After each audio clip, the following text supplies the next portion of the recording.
Bonjour. Donc, le titre de notre intervention, donc merci d'avoir invité le réseau Habitat. Donc, je vais parler au nom du réseau Habitat.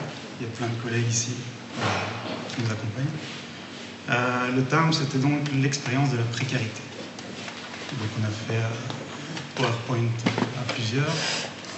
Voilà rapidement le plan de l'intervention. D'abord, on va présenter le réseau Habitat, le travail du conseiller Réno, avec un focus sur l'usage, quelques projets qui peuvent être parallèles au projet Slow It pour nous, l'intégration du coup dans ces projets, les freins, les perspectives et une conclusion. Donc moi c'est Didier, je suis architecte, conseiller PB et je suis pour l'instant conseiller en rénovation énergie chez Habitat et Rénovation à Ixelles et Torbeek. Et je suis chargé de projet pour le BHP, on va voir plus tard. Le réseau, donc Habitat et Rénovation, membre du réseau Habitat. Qu'est-ce que c'est le réseau Habitat? C'est 9 associations qui sont présentes sur 9 territoires en Bruxelles. Des associations avec des ADN différents, plutôt orientées sur le Croissant-Bourg, sur la zone, la ZRU. Qu'est-ce qu'on fait? On a une action sur le logement, donc au niveau du conseil en rénovation et usage, donc conseil en rénovation et énergie. De l'autre côté, sur les quartiers, avec dynamique de quartier, la cohésion sociale, les espaces publics, c'est le développement local intégré. Et c'est tout ça en soutien en politique régionale. Donc, d'abord pour préciser, au sein du réseau Habitat, on n'a pas d'avis unanime par rapport au Slow It. Il y en a qui sont convaincus, il y en a qui ne sont pas au courant, il y en a qui sont complètement dubitatifs, et il y en a qui ont essayé. On n'est pas ici pour donner un avis non plus sur la question. Donc je suis là vraiment pour l'expérience de la précarité ou non. On va voir ce que c'est. Donc, le confort est-il un droit? Donc là, je reprends plutôt le phrasé de Slow It.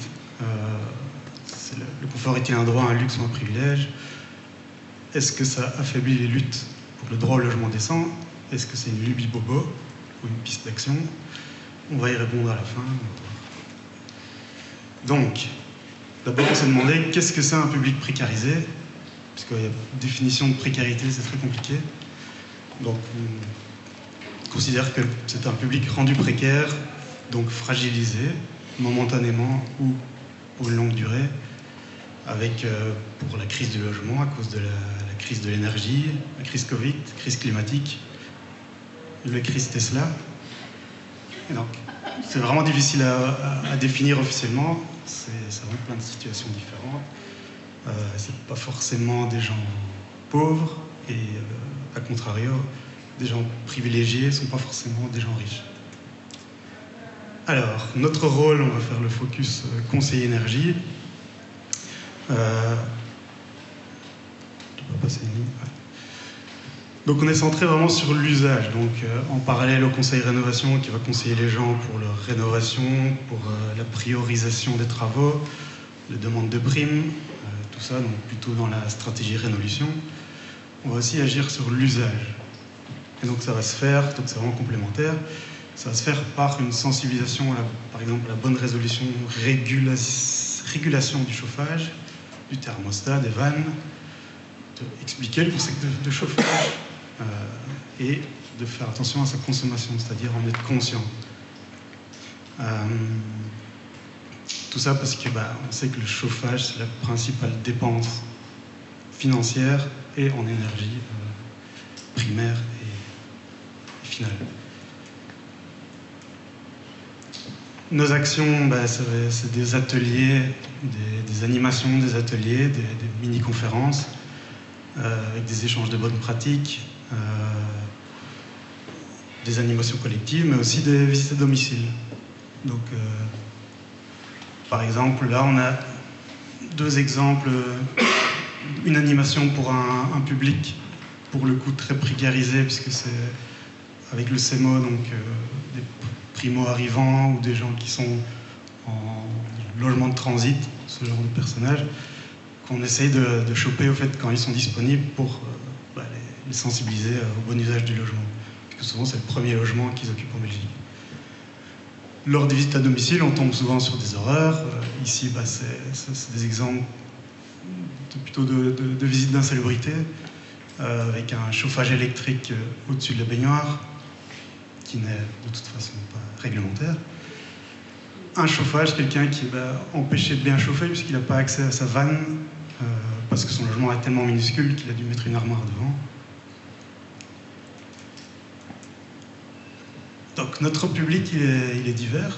Il y a des locataires qui de toute façon ne pourront pas faire des travaux eux-mêmes, donc ils doivent avoir la bonne volonté de leur propriétaire.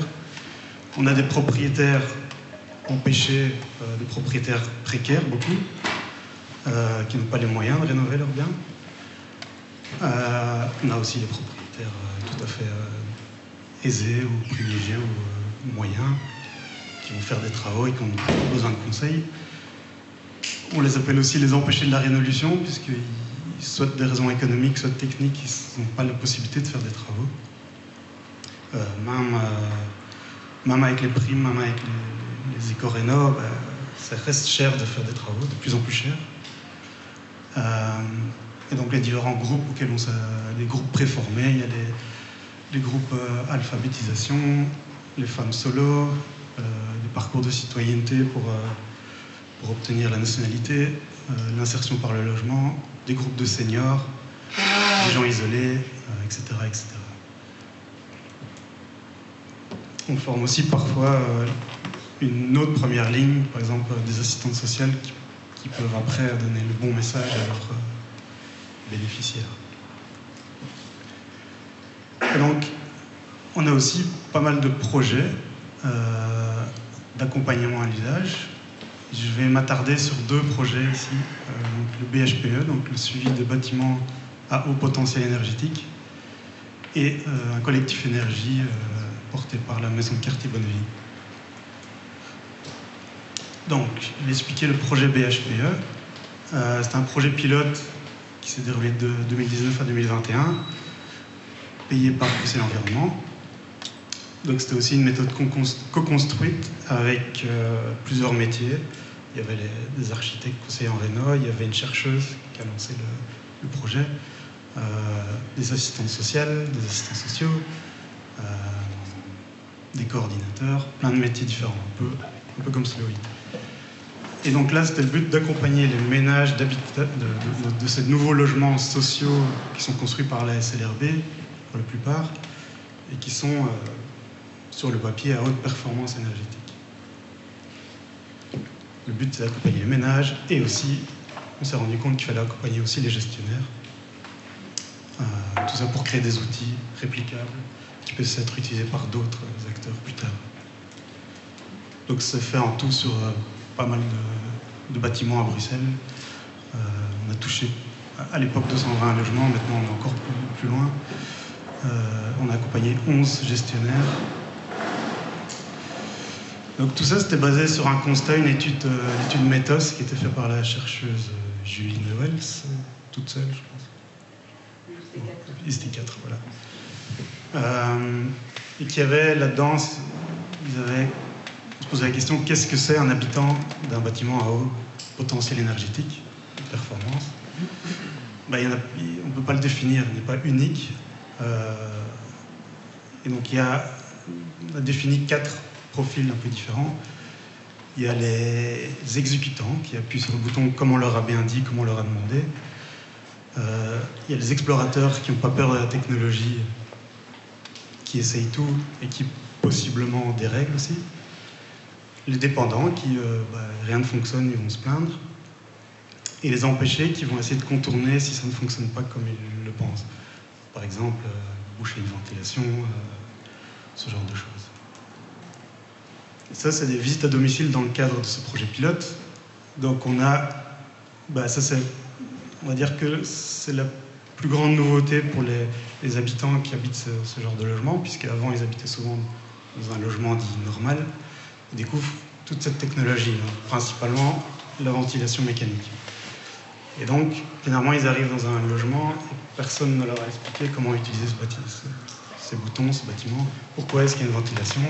Est-ce que ça fait la clim? C'est l'espérance. Et donc on a des visites où il y a les empêchés qui vont se débrouiller parce qu'il y a trop de bruit, trop de vent, trop de courant d'air, on bouche facilement. Bon, ça marche pas, l'air passe quand même. On se trouve avec une bouche de pulsion qui diffuse des crasses. On se demande pourquoi, parce que les gens se disent oui, j'ai une ventilation, mais en fait j'ai plein de crasses dans mon logement. On a des systèmes de filtres qui n'ont jamais été changés parce que personne ne leur a dit qu'il fallait les changer les filtres, ils ne savaient pas qu'il y avait des filtres. Donc on arrive avec des situations où la ventilation tourne à Mach en consommant beaucoup d'électricité parce qu'on ne savait pas qu'il fallait les changer, ou les aspirer du moins. Ou alors on a les empêchés techniques parce que là, le petit interrupteur à 3 positions pour la puissance de la ventilation est dans le boîtier, dans le faux plafond, caché et difficilement accessible puisqu'il faut glisser un doigt. Il faut s'imaginer les ouvriers qui ont passé une journée pour faire ça. C'est aussi donc des visites à domicile, comme j'ai dit, des animations collectives. C'est un système de plusieurs animations collectives avec essayer de garder le groupe, de mobiliser les habitants pour les informer plusieurs fois de la même chose, mais avec des degrés divers, essayer toujours avec des manières ludiques, des manières d'expérimentation. C'est complété par la visite à domicile, et alors c'est en plus complété par la sensibilisation aux gestionnaires. Donc c'est une espèce de formation pour les gestionnaires de logements sociaux ou de logements communaux. Cette animation est vraiment calquée sur les animations pour les habitants, pour que les gestionnaires puissent se mettre à la place d'un habitant. Et les gestionnaires n'ont pas choisi ces bâtiments et ils ne sont pas plus au courant que les habitants. Il y a un exemple aussi de visite à domicile concernant les thermostats. Donc là, on retombe sur le chauffage proprement dit, qui existe aussi dans ces bâtiments passifs. Donc là, c'est sur 17 visites. On avait dans 13 personnes qui n'avaient pas du tout touché au thermostat de peur de le dérégler ou faisant confiance aux chauffagistes qui étaient venus le régler pour eux. On en avait 3 qui étaient mal réglés. Donc, c'est-à-dire qu'il y en a qui étaient sur 30. On a eu des cas où ça chauffait en plein été. Et on avait des où c'était tout à fait éteint, où les piles avaient coulé. Donc, c'était complètement inutilisable. Et utilisation correcte, dans ce cas-là, c'était toujours quelqu'un qui l'avait utilisé comme un thermostat manuel, c'est-à-dire qu'il l'a mis en manuel, il l'augmentait quand il avait besoin, il l'éteignait quand il allait sortir, comme un ancien thermostat. Les vannes thermostatiques, c'était généralement mal compris, mais plus ou moins utilisé normalement. Après la visite à domicile, donc là, on va dire que notre accompagnant est super utile,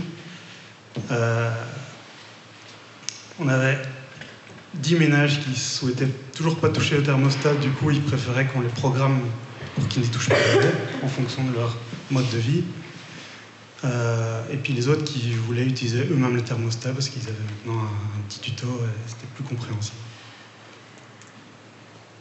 Donc, si on résume, c'est vraiment, on considère qu'un BHPE, c'est un bâtiment à haut potentiel énergétique. Ça, c'est ce qui est sur le papier. C'est censé faire économiser beaucoup d'énergie. Pour qu'il devienne un bâtiment à haute performance énergétique, ça doit passer par un accompagnement à l'usage, l'accompagnement des habitants, et une gestion appropriée, l'accompagnement du gestionnaire. Après, si ça fonctionne, on peut faire des retours à la conception pour qu'on puisse peut-être adapter la conception de ces logements pour qu'ils soient plus adaptés au public. Et donc le parallèle qu'on peut faire, c'est de toute façon rendre l'habitant acteur de son logement, comme on le dit souvent depuis ce matin. Et donc ça nécessite de comprendre les techniques, utiliser bien les techniques, bien utiliser. Et puis après, ce projet pilote, en fait, il a une fin. L'accompagnement, il a une fin, c'est clair depuis le début. Et qu'après, il faut autonomiser les gens pour qu'ils continuent à avoir ces bonnes pratiques. Ça, c'est le plus difficile.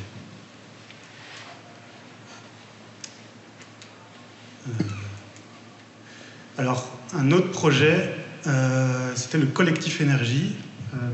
par la maison de quartier Bonnevie, qui avait aussi rassemblé un groupe de personnes autour du thème de l'énergie. Et donc le système, c'est tous les mois, le groupe se rencontre, et ensemble, ils ont choisi les thèmes qu'ils allaient aborder pendant l'année ou au prochain.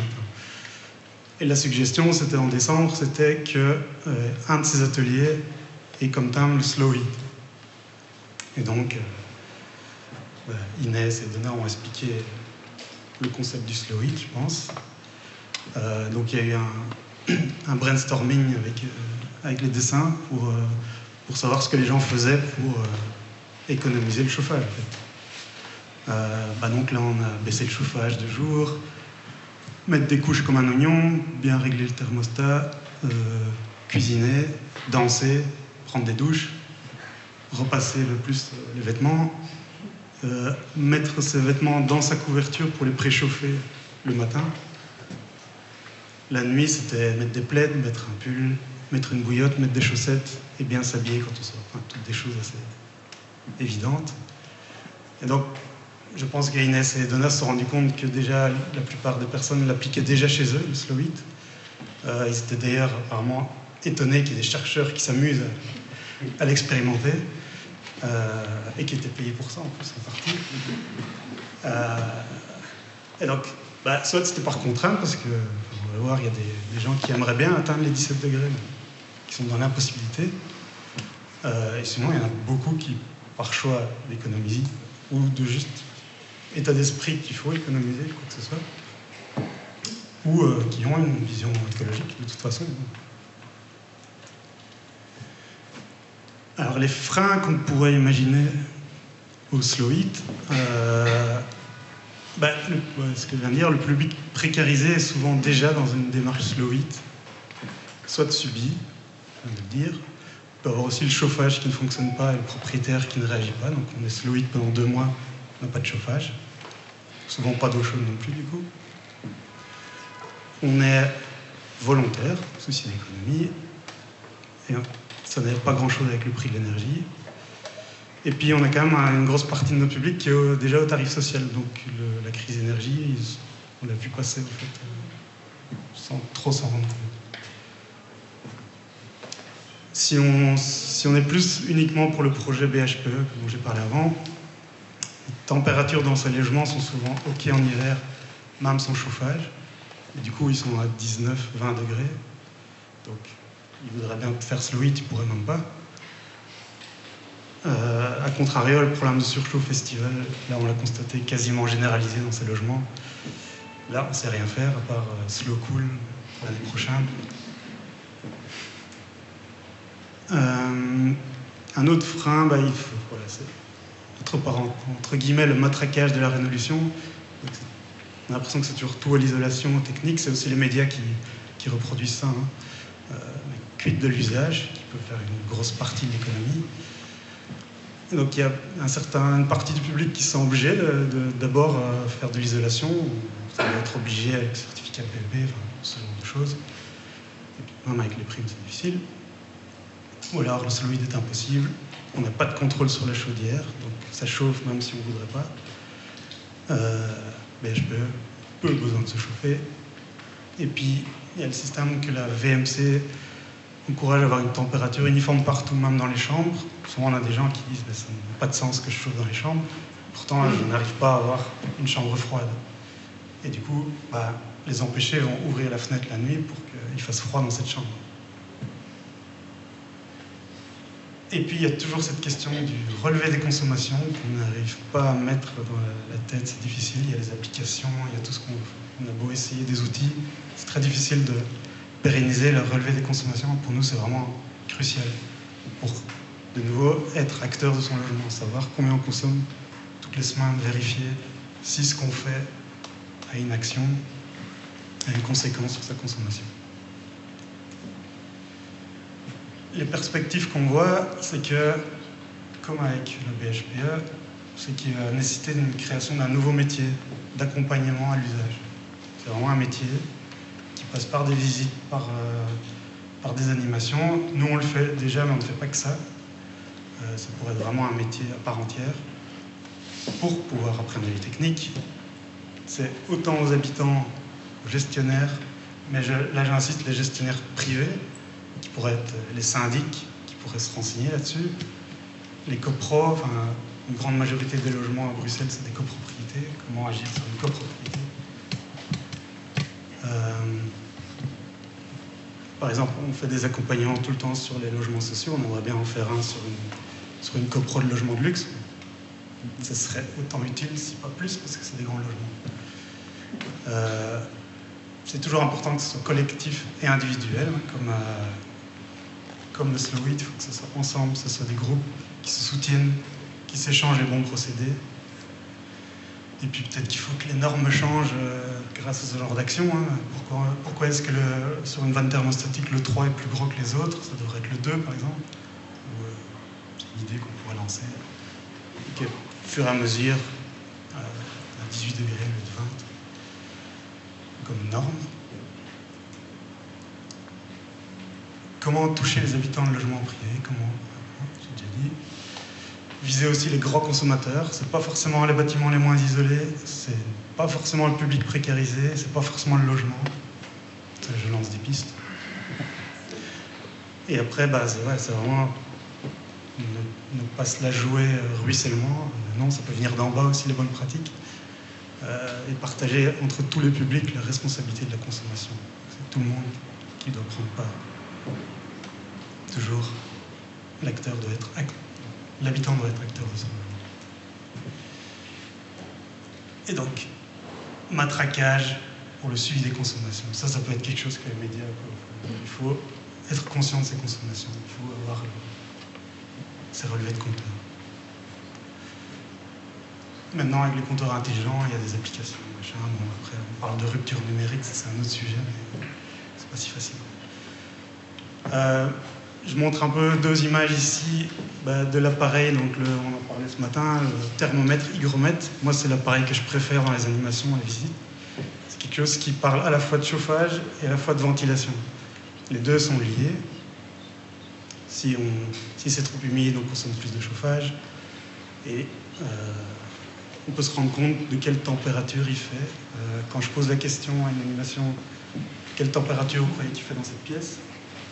On leur demande de le mettre en secret pour pas qu'ils soient influencés par les autres. On a toujours plein de réponses différentes.